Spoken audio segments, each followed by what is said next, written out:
Sí, estamos en el libro de Levítico, capítulo 1, verso 4 y verso 5. Y dice así la palabra del Señor. Y pondrá su mano sobre la cabeza del holocausto y será aceptado para expiación suya. Verso 5.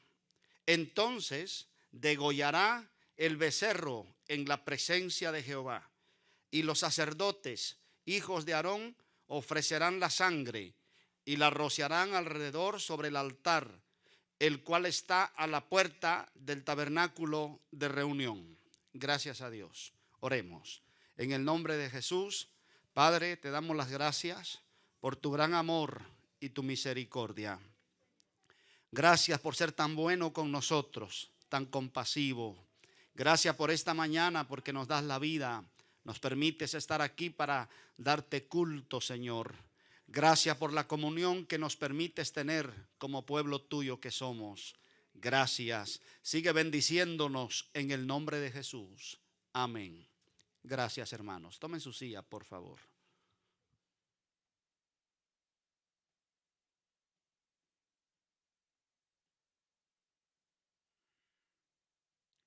Muy bien, hermanos. He tomado este libro de Levítico. La época para predicarlo no tiene que ser esta necesariamente. El sacrificio de Cristo se puede predicar en cualquier domingo, en cualquier lunes, cualquier martes, cualquier día de la semana. Pero aprovechando el espíritu que hay por la época, decidí tomar estos textos. Quiero en esta mañana, lo mejor que pueda, tratar de dejar en nuestra mente algún mensaje claro, pero no solamente claro, sino que valga la pena, porque nuestro tiempo es tan corto, nuestros apuros son tan grandes, y que es muy saludable que el mensaje sea claro y que tenga validez, que sea bueno. Así que yo lucharé, trataré de que quede así. Hay que recordar que este libro de Levítico es el libro de las leyes. Dios dio estas leyes a su pueblo, leyes en todos los niveles de la vida, cómo conducirse en todos los niveles de la vida, desde el culto a Dios hasta nuestra relación con las demás personas. Abarca toda la conducta, pero lo que hemos tocado hoy responde al momento en que todo ser humano se acerca a Dios. Habla de sacrificios. Ninguna persona que pretendía acercarse a Dios en el templo, aquí llamado tabernáculo, porque tabernáculo fue antes del templo, pero viene siendo lo mismo en un sentido, porque tabernáculo era un manteado, algo de trapos, algo que se podía mover de un lugar a otro. Después vino el templo, era algo estable y era de materiales más sólidos. Pero los dos, el tabernáculo y el templo, daban la misma función: dar culto a Dios en ese lugar, congregarse allí como creyentes y adorar a Dios. Así que aquí está la enseñanza. Cuando te acerques a Dios a darle culto, cuando te acerques a Dios con tu vida, no vengas con las manos vacías. Debes traer algo. Ninguna persona es demasiado pobre como para no traer nada. A los pobres que no tenían nada supuestamente, se les permitía traer animales no domesticados que pudieran buscarlos. Esta era la ofrenda de los pobres, porque podía ir a buscarse. No tengo algo que es propio, que es mío, pues entonces a ti se te permite traer animales que no son domesticados, pero no puedes venir ante Dios con las manos vacías. Había toda clase de ofrendas. Había ofrendas cuando pecaba alguien contra Dios, traía una ofrenda de acuerdo a su posibilidad. Algunos traían un becerro, algunos traían una oveja, un cabrito, algún animalito de esos limpios, de acuerdo a su posibilidad lo traían. Habían ofrendas entonces por el pecado. Habían ofrendas por agradecimiento. Algo habíamos recibido de Dios y traíamos, de acuerdo a la bendición recibida, Así traíamos a Dios. Habían ofrendas también que se llamaba de holocausto.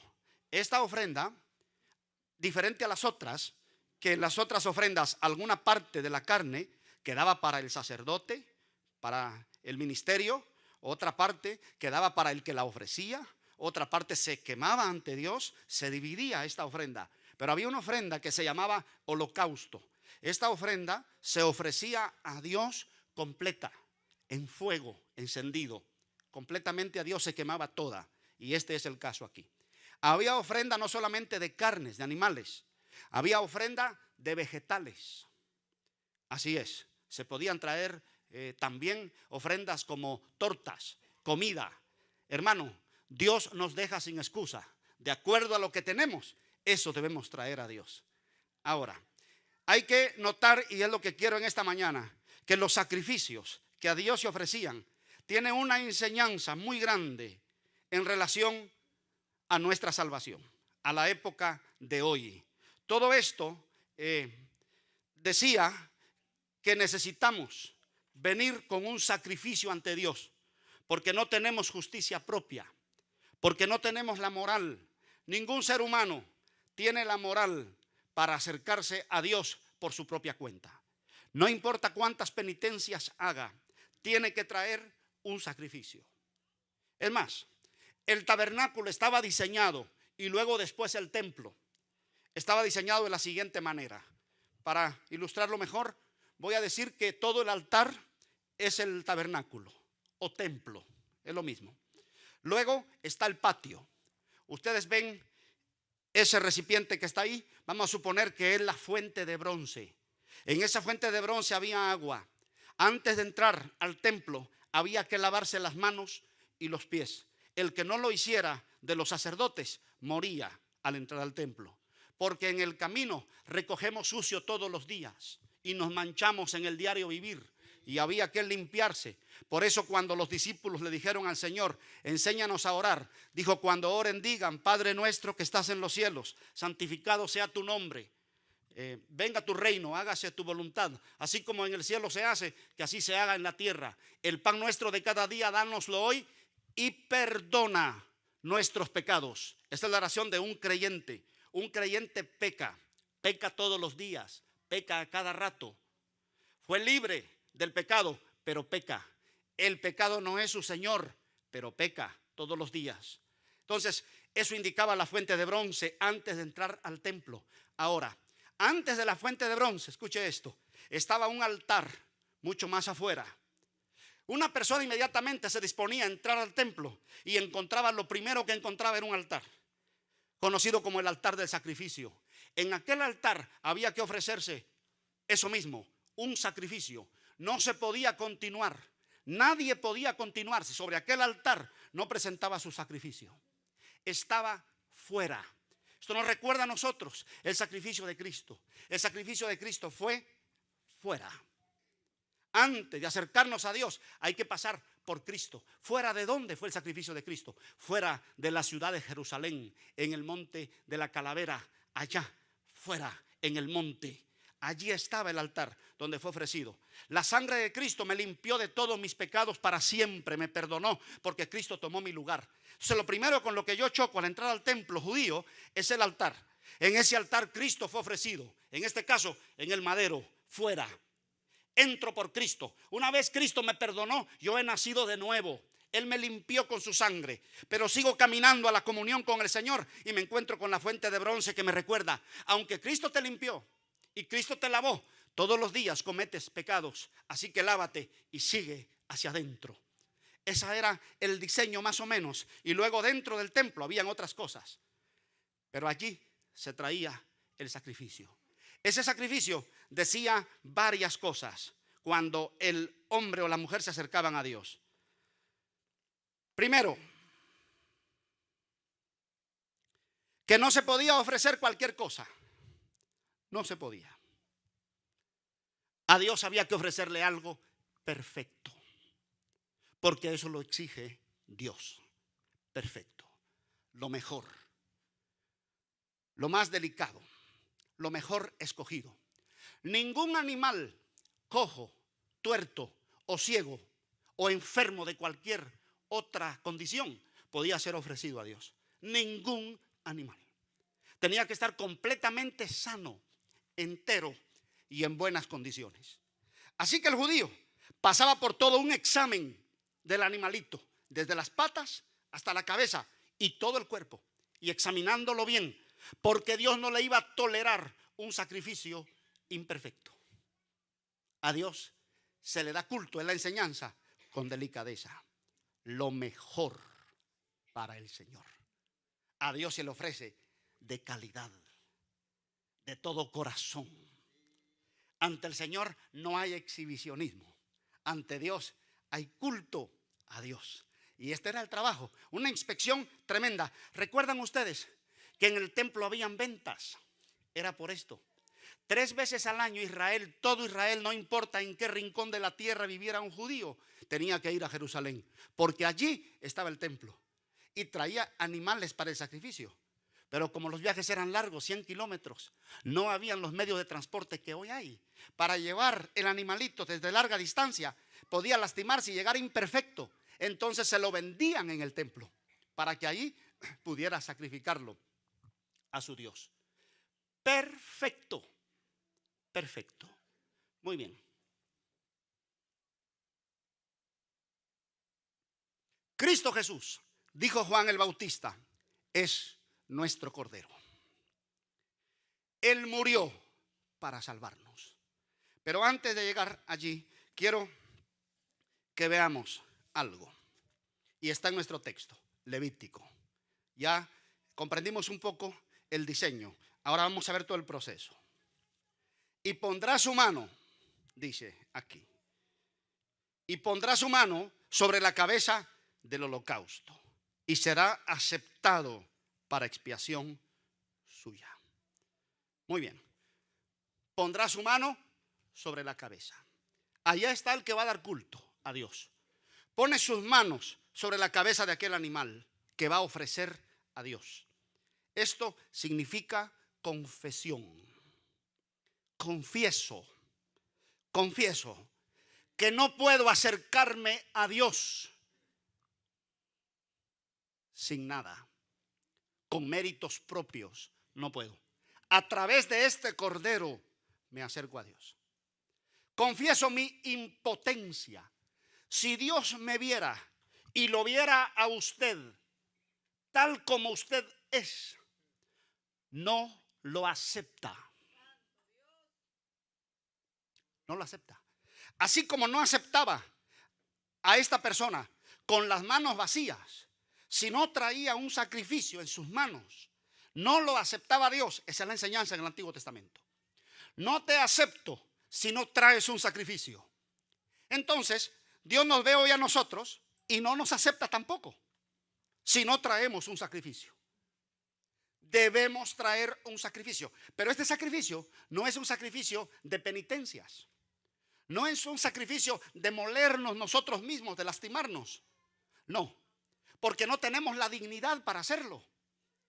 Así como el judío no tenía la dignidad propia para acercarse a Dios, no hay persona en esta tierra que sea lo suficientemente perfecto para decir que Dios lo ve bonito sin el sacrificio. No importa quién usted sea, qué color tenga, cómo se haya hecho en el pelo o en el cabello, no importa qué se haya hecho en la piel, no importa qué edad tenga, lo aceptarán las gentes, lo aceptarán algunas congregaciones locales, lo aceptará el vecino, pero Dios no lo acepta. No hay entrada a Dios, no hay acceso a Dios si no se viene con un sacrificio. Entonces, ¿por qué nos ama Dios? Nos ama a través de su Hijo. ¿Sabe por qué Dios lo recibe a usted y a mí? Porque recibe a su Hijo. ¿Sabe por qué Dios le ama a usted? Porque ama a su Hijo. Y su Hijo murió por nosotros en el madero. ¿Cuánto vale el nombre de Jesús? ¿Cuánto acceso y cuántas puertas nos abre el nombre de Jesús? Por eso es que cuando usted dice: Padre, en el nombre de Jesús, yo me presento ante ti, Dios lo acepta. tengamos la plena certidumbre que Dios nos acepta. Ahora presentémonos en justicia propia, en lo que nosotros somos, como individuos, como personas, y Dios nos va a rechazar. Nuestra oración no tiene validez. Arrodíllese. Le invito a que lo haga. No lo haga aquí porque todos nos vamos a reír de usted. Hágalo en la casa. Arrodíllese, por favor. Dígale: Padre, yo vengo a ti en mi propio nombre, porque yo soy buena gente, porque yo diezmo en la iglesia, porque yo soy el que más grito en la iglesia, porque mi voz es envidiable. Padre, yo vengo a ti en mi propia justicia, porque yo no peco contra ti. No necesito a Jesucristo. Vengo en nombre propio.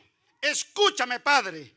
Cuidado si sale usted de ahí no solamente deprimido, sino hasta endemoniado. Dios no le va a escuchar. No le va a escuchar. Pero arrodíllese y diga: Padre, aunque diezmo y ofrendo, la gloria es tuya. Y aunque canto, la gloria es para ti. Porque mis ojos fueron abiertos por el nombre de Jesús. Y todo lo que hoy hago, lo hago con entendimiento, porque Jesucristo me salvó y me perdonó. Entonces en el nombre de Jesús vengo a ti. Y usted va a ver que los cielos se le van a abrir. Alabado el nombre del Señor. Y el Señor responde a su oración en el nombre de Jesús. Juan dijo, el Bautista: este es el Cordero. Señaló a Cristo, el Cordero de Dios, que quita el pecado del mundo. Lo quitó. Cristo Jesús quitó el pecado para siempre. En su sacrificio arrancó el pecado. Oh, aleluya. La ley le dio poder al pecado. El pecado es como una arma, como un picayelo. Eso mismo, es un aguijón. Un picayelo es un aguijón, algo puntiagudo, y estaba para destruirnos, pero Cristo vino y lo arrebató. Cuando Él murió en la cruz del Calvario, todo nuestro pecado fue lavado y fue puesto sobre Jesús, y nosotros fuimos perdonados para siempre y liberados del pecado. Y hoy venimos ante Dios chocando en ese altar que tenía el Antiguo Testamento, en el templo. Y lo primero que nos encontramos es el altar, y allí está Cristo sacrificado en ese altar. El cordero que traía el judío hablaba de Cristo. Lo primero que se encontraba era Cristo. No puede seguir caminando, mi hermano. Su culto no vale. No importa cuánto grite, cuántos aleluyas diga, cuánto dance, qué tan bello usted sea, qué tan bella sea, qué bonito cante, cuántos discos ha grabado. Será un mundano y un comerciante, pero no un cristiano. Al entrar al templo se choca con el sacrificio de Jesucristo, y hay que apropiarse de ese sacrificio. Cristo salva, solo Cristo salva. Perfecto como hombre. Perfecto. ¿Quiere ver un hombre perfecto? No lo busque entre todos los que estamos aquí. Mire a Cristo. Hombre perfecto. Perfecto en su conducta. Juan estuvo con él más de 3 años, cerquitita, y dijo: jamás hubo engaño en su boca. Jamás mintió. Jamás dijo una vulgaridad, jamás dijo una grosería, jamás fue impulsado por las circunstancias, jamás. Juan dijo: nunca pecó. Perfecto en todos sus caminos como hombre y perfecto como Dios. Por Él fueron hechos los cielos, la tierra, el mar y todo lo que hay en ellos. Fueron hechos por Él y para Él, y Él los sustenta con la palabra de su poder. Perfecto Dios y perfecto hombre. De eso hablaba el Cordero. Perfecto. Para venir a Dios hay que ser perfecto. No hay que tener ni una mancha, ni una mancha. Oh, pero el Señor no acepta pecaditos blancos, ningún pecadito blanco. No lo acepta Dios. Pero entonces, ¿cómo es que nosotros somos cristianos evangélicos? Por Jesucristo. El día que dejemos de dar culto en el nombre de Jesús e invoquemos a la madre de Jesús, invoquemos a algún apóstol, O invoquemos a algún hermano de la iglesia. Por favor, vaya a su casa y arrodíllese. Dígale: Padre, yo vengo en el nombre de Tito. El Señor le va a decir: ¿qué Tito? El pastor. Ese no lo conozco. Para que acudas ante mí en nombre de ese. No lo conozco. En el nombre de Jesús. Ah, bueno. En el nombre de Cristo Jesús. Ahí está. Perfecto. Santo. Reunía todas las condiciones. Cristo no murió por sus culpas. Uno muere por sus culpas. Y todavía la gente dice: bien que se lo mereció. Cristo era inocente. Él no conocía pecado. ¿Sabe por qué sudaba gotas de sangre en el Getsemaní? Por mi pecado y por el pecado de todos ustedes. Y por el pecado de todas las generaciones habidas. Por eso fue tan fuerte el golpe del pecado. Él lo sintió tan duro, tan terrible. La angustia, porque el pecado trae angustia, desesperación, agonía. Él dijo a sus discípulos: me siento triste porque ese es el pecado, pero triste hasta la muerte. Era mi pecado que se agolpaba. No vayan a decirme que el Señor le tenía miedo a la muerte. Si Él a través de los profetas dijo: muerte, yo seré tu muerte. Muerte, yo a ti te voy a matar. No me digan que le tenía miedo al diablo, porque al diablo, hermano, ni nosotros le tenemos miedo en el nombre del Señor. O parece que algunos sí. En el nombre de Jesús, ¿verdad que no le tenemos miedo al diablo? Yo no quiero pastorear un pueblo miedoso. El que no levante la mano se muda de iglesia, por favor. ¿Verdad que no le tenemos miedo al diablo? No le tenemos miedo en el nombre de Jesús. No le tenemos miedo. Pronuncie su nombre. La hechicería, la brujería, Satanás, los demonios tienen que huir. Cuando usted se para y dice, un creyente sencillo que apenas podemos leer, y decimos: en el nombre de Jesús, Satanás, yo te ordeno que te vayas de aquí, hermano. Y sale esa legión de demonios huyendo. Huyendo, huyendo, huyendo.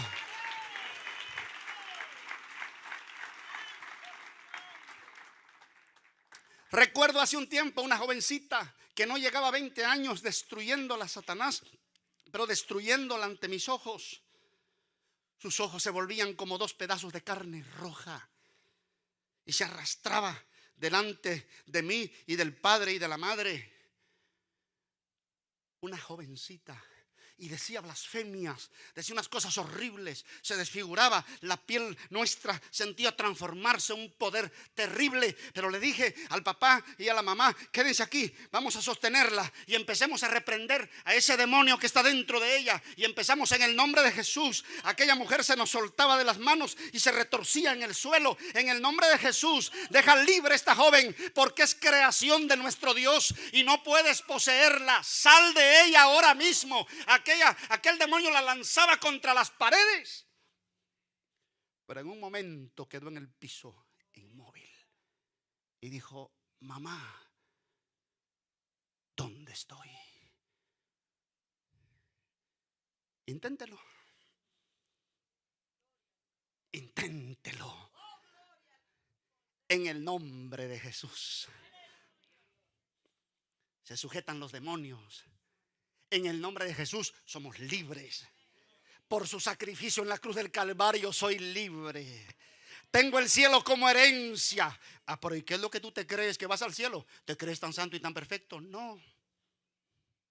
Soy un ruin y un chueco, pero me acerco a su nombre y me arrodillo y le cuento lo que me pasa. Algo extraordinario, mis amados hermanos, que por 34 años no he podido explicarlo, pero algo extraordinario empieza a pasar en mi vida. Me hace temblar, me hace llorar, me hace reír. Siento que un gigante se metió dentro de mí. Es el nombre de Jesús. Es el nombre de Jesús. Pilato, el gobernador romano, nunca había tenido frente a sus ojos a un reo como Jesús. Y lo tiene allí de pie frente a él, porque se lo llevaron los judíos, porque los judíos lo arrestaron en el Getsemaní, pero no podían condenarlo a muerte porque Roma no le permitía a los judíos que estaban bajo su dominio dar la pena capital, y por eso lo pasaron a Pilato, porque ellos querían matarlo, pero Roma no se los permitía y Roma los dominaba. Entonces dijeron, pues pasémoslo a Roma, y Pilato era un gobernador de la región romano, y allá está Pilato, y Jesús está callado frente a él. Le dice, ¿por qué no hablas? A Pilato le temblaban las piernas entre aquel ropaje que tenía. ¿Por qué no hablas? Y aquel hombre solo lo miraba con una mirada fija. Defiéndete, defiéndete. ¿No ves todas las barbaridades que dicen contra ti? Y entraba Pilato y hacía consulta y se rascaba la cabeza y decía, pero yo no encuentro en este hombre nada digno de muerte. Pero el pueblo presionaba allá abajo. Defiéndete. Dice Pilato, ¿no sabes tú que yo tengo el poder para darte vida y para quitarte la vida? Eso fue lo que le dijo. Y Jesús abrió su boca y le dijo, ningún poder tienes tú si no te fuere dado de arriba. Y había tenido sueño la esposa de aquel hombre. Díganle a Pilato, dijo la esposa, que no tenga nada que ver con ese reo, que no meta sus manos allí. Pero el cobarde se lavó en un recipiente y prefirió la fama antes de hacer justicia. Qué poderoso es nuestro Dios. Lo primero entonces, mis hermanos, era que ponía sus manos. Había una confesión. ¿De qué? Al imponer las manos sobre aquel animalito, de pecado. Díganme ustedes, ¿quién de nosotros dice que no ha pecado? Como dijo Jesús, que tire la primera piedra. ¿Quién? Como diría un hermano pentecostal, hello. ¿Quién no ha pecado? Como dirían allá en Guatemala, no nos hagamos. Examínese. Si las paredes hablaran, si los techos de las casas tuvieran lengua y tuvieran boca, testificarían en contra de nosotros. Y abrirían su boca para decir que no somos dignos de estar ante Dios. ¿Acaso hay aquí alguna persona que se cree tan justo como para no aceptar a Jesús? ¿Hay alguien aquí que pueda decir que Dios es un insensato porque envió a morir a su hijo en el Calvario sin necesidad? No recibir a Jesús es declarar que Dios es insensato y que en vano su hijo murió. No aceptar a Jesús y adorarle es decir que Dios se equivocó. Eso es grave. No servir al Señor y no aceptar a Cristo como Salvador personal es decir que Dios no sabe lo que hace. Confesión. Confesión de pecado.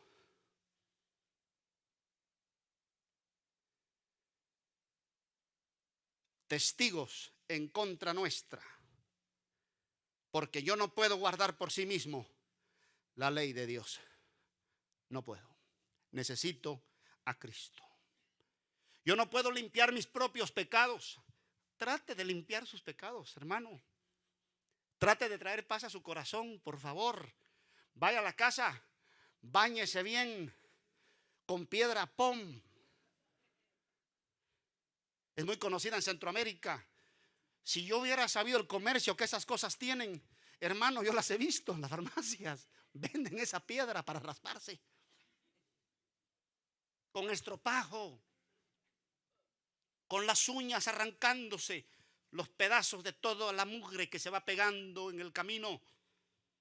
Báñese, compre el mejor perfume, Si no tenemos experiencia, vamos a las perfumerías y preguntemos, por favor, asesóreme con el mejor perfume que tengan aquí. Cómprelo. Cámbiese de color del cabello si quiere. Póngaselo amarillo, rojo, como usted quiera. Pero eso no quita el pecado. Dice que para que usted se vea bien hay que hacerse unas marcas en los ojos. No sé cómo, pero ustedes deben saber que los ojos de cierta forma y pintarse la boca de cierta forma para que usted se vea como. Y las que venden esa clase de materiales saben el truco y le dicen, debes usar esta crema para que se te haga algo aquí, para que no se te vea esto tan caído, ni esto aquí, y hazte una sombra, y empiezan a engañarlo y a engañarla.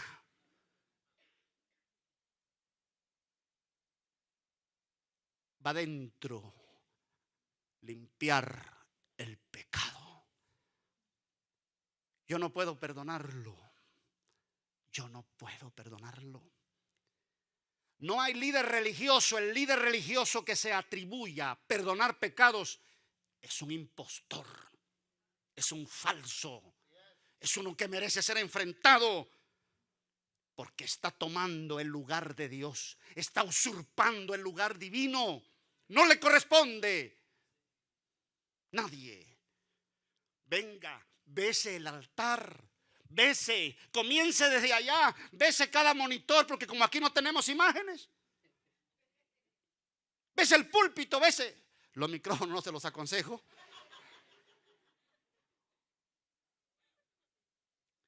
Repase todo. Yo me puedo poner ahí un anillo, besa el anillo si quiere. Sigue igual. Yo no puedo quitar mi pecado. Dijo Dios a través del profeta, aunque te laves con jabón y con piedra, la mancha de tu pecado estará sobre ti. Pero Cristo quitó mi pecado. Entonces vengo a Él, y cuando vengo a Él vengo agachado, dolido, porque no tengo nada que exhibir. No soy nadie. Soy como una nube que pasa. Ni siquiera tengo exhibicionismo. Nada vale la pena. Y cuando reconozco que nada vale la pena ni siquiera exhibirme a mí mismo, entonces encuentro en Cristo Jesús el perdón de mis pecados. Así que lo primero es que es un acto de confesión, de impotencia personal. No puedo, ni podré jamás en el futuro. Por lo tanto, traigo el sacrificio. ¿Qué sacrificio traigo ahora? No es un animalito, es Cristo Jesús. Padre, aquí estoy en esta mañana y traigo el sacrificio. ¿Qué sacrificio? El sacrificio del Calvario. Porque Jesús dijo, mi sangre será derramada por todos vosotros para perdón de los pecados. Mi cuerpo será lastimado por todos ustedes. Yo tomo esas palabras y me apropio de ellas. Es el siguiente paso. Hago mío el sacrificio. Lo hago mi sacrificio. Cristo murió por mí. Aleluya. Me apropio del sacrificio. No es lo mismo decir Dios es grande, Dios es maravilloso. Eso pasa como cuando usted va a ver las mansiones que están aquí en esta isla en Newport. ¿Ha pasado por ahí? Y usted ve esas mansiones, las entradas, hermano, los jardines que tienen, la vista al mar que tienen esas mansiones, los ventanales que tienen, pero no son suyas. Pero usted se toma fotografías de todas maneras y se las luce y se tuerce y dice, tómame otra. Pero no es lo mismo. No es lo mismo. Vaya al predio, quiere buenas fotografías. Así han mandado muchos de ustedes a sus países, pero es que la gente está enloquecida por venirse. Van a los predios, se toman fotos en un carro nuevo y no es de ustedes. Mira cómo vivo aquí. Yo he visto muchachos en la calle que ven carros bonitos y mira vos, tomame una foto al lado de este carro. Qué carrazo. No es lo mismo Dios decir que Dios es grande. ¿Verdad que Dios es grande? ¿Verdad que Él hizo los cielos y la tierra y el mar y todo lo que en ellos hay? ¿Verdad que sí? ¿Verdad que Dios ama? Parece que no. Dios ama, pero nosotros damos otro paso. Es mi amor. es mi Dios, es mi Rey. Me apropio de Él, aleluya. Es mi Cordero. Cristo es mi Cordero, molido por mí en el madero. Él quitó mi pecado. Alguien dice, bueno, yo simpatizo con la iglesia. Sí, bonitos cultos, como me gusta la iglesia. ¿Acepta a Cristo? Se le dice. Dice, no, todavía no. Oh, pero la iglesia te gusta. A mí me encanta y vendré toda la vida. Pues no venga solo así. Acepte a Cristo. Recíbalo, apropiese de Él. Como usted va a ver una comida y no darle un mordisco. Cuando usted ve ese plato y solo se lo pasan aquí, usted dice, no, pero yo quiero un plato de esos. Coma a Cristo. Él dijo, el que come mi carne y bebe mi sangre tiene vida eterna. Y que no hablaba de la Santa Cena, porque ni el pan ni la copa son su carne y su sangre. Literalmente no lo son. Son el símbolo de su carne y su sangre. El que come mi carne y bebe mi sangre era su vida. El que me recibe por entero. El que se apropia de mí tiene vida eterna. Aleluya. Así que si Dios nos mirara tal como somos, no tendríamos ninguna esperanza.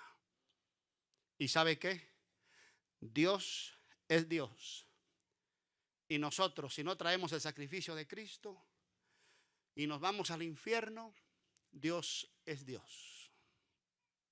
Dios puede maldecirme. Escuche lo tremendo. Dios puede maldecirme en mi propia cara. Maldecirme por mi pecado. Y Él sigue siendo bueno. Yo puedo irme al infierno por mi propio pecado y Dios sigue siendo justo y santo, porque eso es lo que yo merezco, el infierno. Entonces, ¿cómo es que soy salvo? De nuevo, por el Cordero que murió en el madero. Sin Cristo, mi hermano, usted no tendrá paz, amigo que está aquí. Si usted no ha recibido a Cristo, oiga bien esto. Oiga bien esto. Aquí se le va a decir su suerte en esta mañana. Escúchelo bien. Si usted no recibe a Cristo, no tendrá paz jamás. Y que conste que yo no tengo una bola de cristal ni cerré los ojos para decirlo. Aquí decimos la suerte. Si no recibe usted a Cristo, no tendrá paz. El infierno será su morada eterna. Escríbalo si quiere. Pero si recibe a Cristo Jesús y se apropia de su sacrificio, también tenemos algo que decirle. Tendrá paz. Va a llenar su vida de un gozo incomparable. Le durará toda la vida. Va a tener el bolsillo lleno y ese gozo va a estar ahí. Va a tener el bolsillo vacío y ese gozo va a estar ahí. Cristo es todo para mí. Vale la pena. Apropiémonos. Apropiémonos.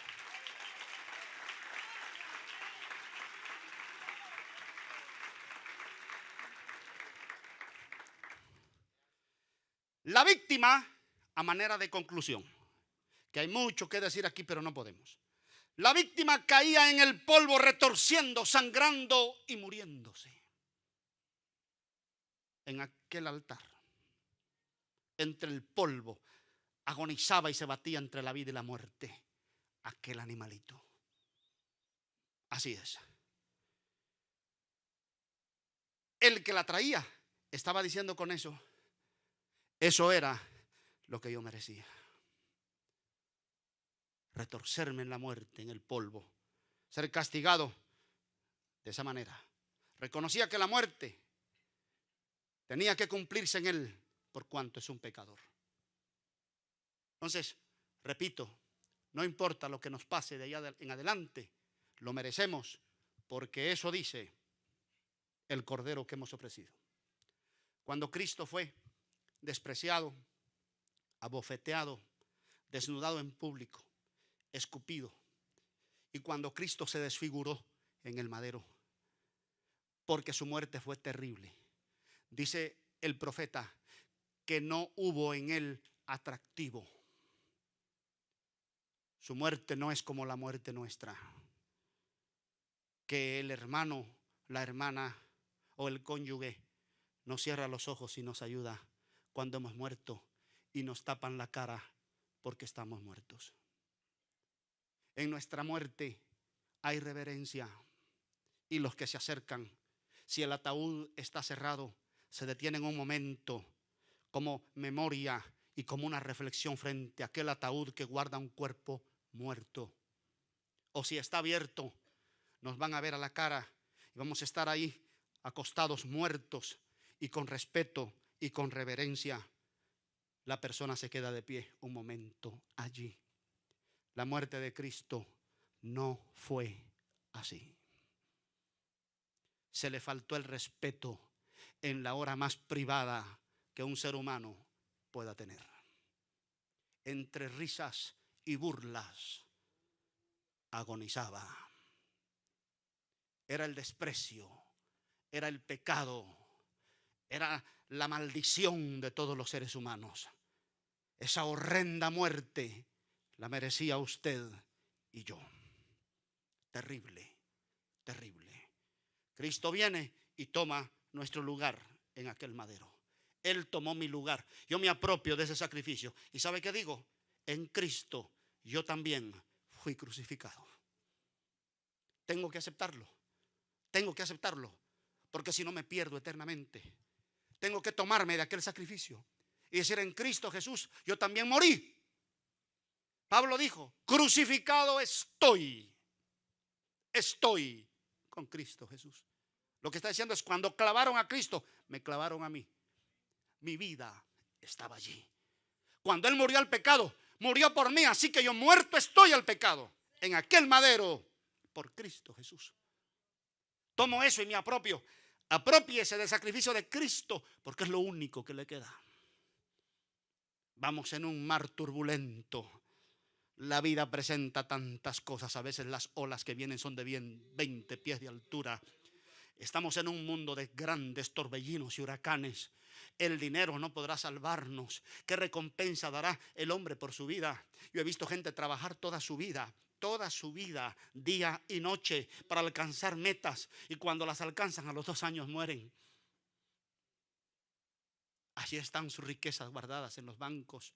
Allí están los hijos diciendo: ¿qué nos dejó papá?